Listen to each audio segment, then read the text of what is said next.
Hi everyone, welcome back to my channel.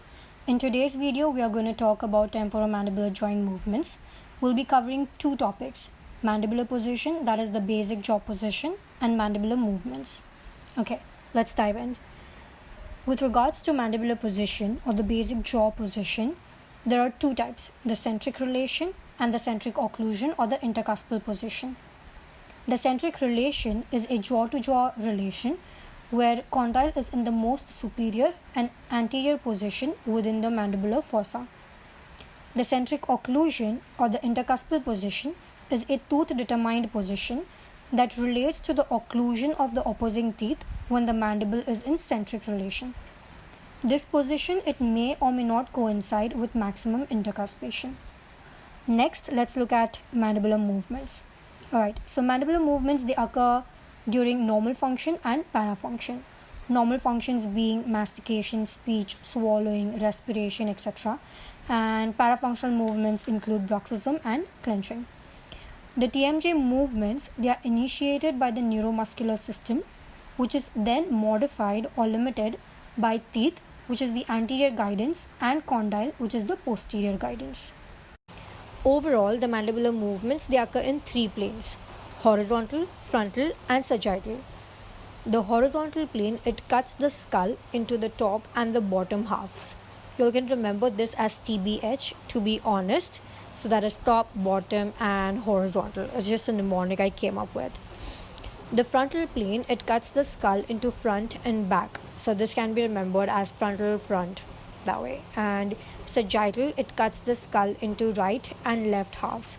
This is the only one remaining, so you can remember is that it has right and left, or there's a mnemonic DSLR camera, so SLR, sagittal, left and right. Alright, next let's look into the axis around which the mandibular movements occur. Again, there are three axes: horizontal, vertical, and sagittal. The horizontal axis passes from left to right.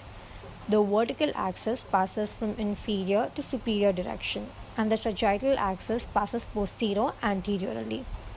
Now you guys can also think of a mnemonic to remember the axis, but I personally find it very confusing if I have mnemonics for planes and axis, because then sometimes I just forget if the mnemonic is for horizontal plane or axis.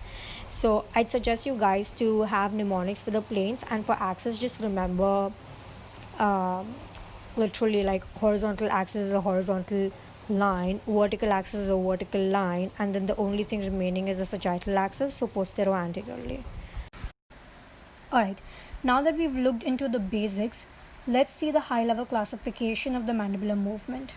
Okay, so there are three major types: movements occurring within the temporomandibular joint, type of movements or the direction of the movements, and the extent of the movements. Under the movements occurring within the temporomandibular joint, there are two types: rotation and translation. Now, rotation can occur around the horizontal, sagittal, or the vertical axis. It's something that we've already looked into. Second is type of movement or the direction of the movement.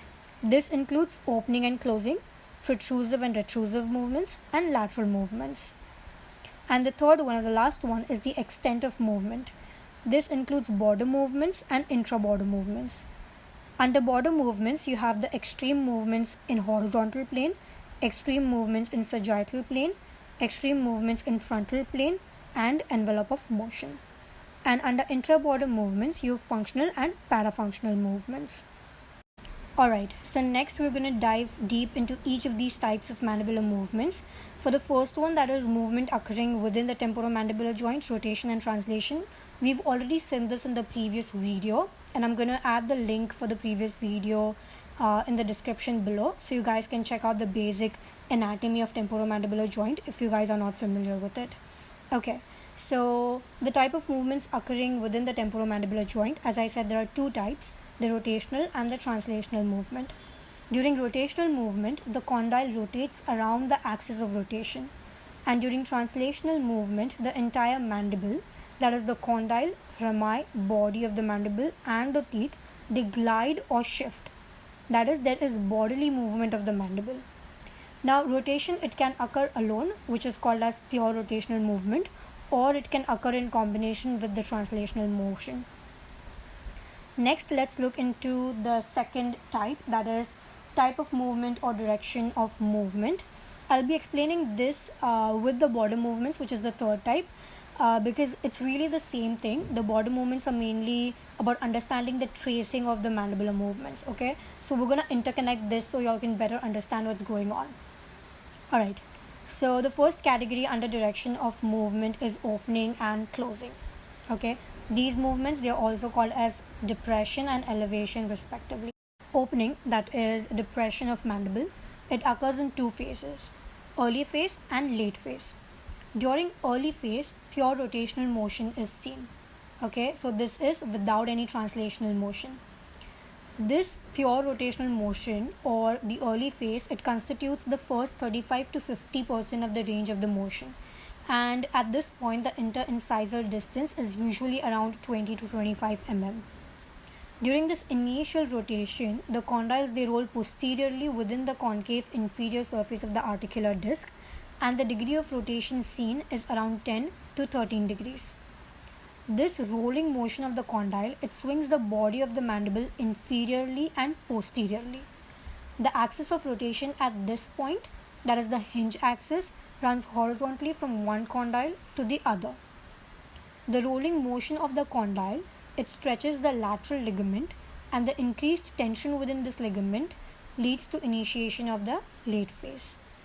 Usually this occurs when the condyle rotates more than 13 degrees.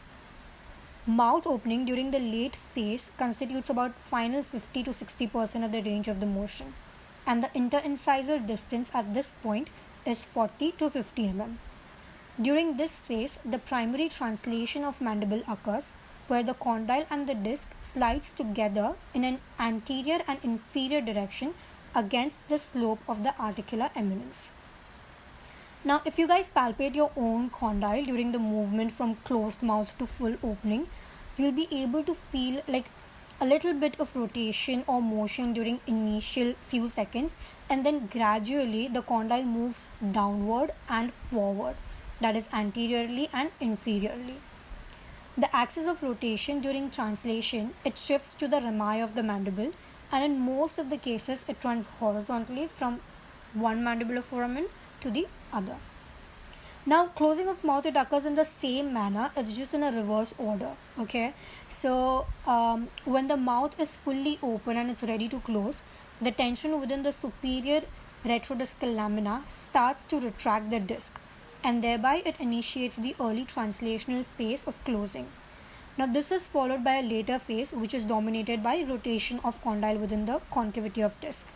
It's terminated when there is contact between the maxillary and mandibular teeth. Alright, next let's look into the protrusive and retrusive movements. Now, during protrusion, the mandible, it moves forward, that is, it translates anteriorly without any significant rotation. There are two anatomical structures that guide this movement. Anteriorly, it is guided by concavity of the palatal surface of maxillary incisors. That is, the incisal edge of the mandibular incisors, they slide along the palatal surface of the maxillary incisors. Posteriorly, it is guided by inclines of articular eminence. That is, the condyle and the disc follow the downward slope of the articular eminence, and hence the mandible slides downward.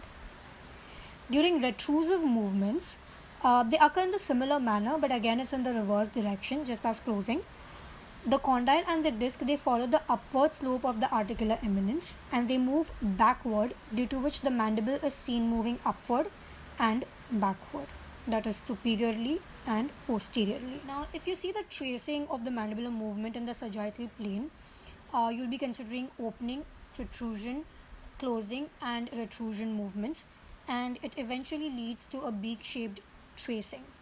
Okay, now let's look into the details of this tracing.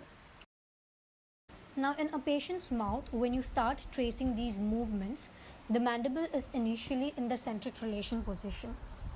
Mandible then moves to centric occlusion, later to edge position, and finally to maximum protrusion. From there, maximum mouth opening starts, and that results in tracing of the anterior portion of this beak. From maximum opening point, the mandible arcs upward around the horizontal axis that passes through the mandibular foramen.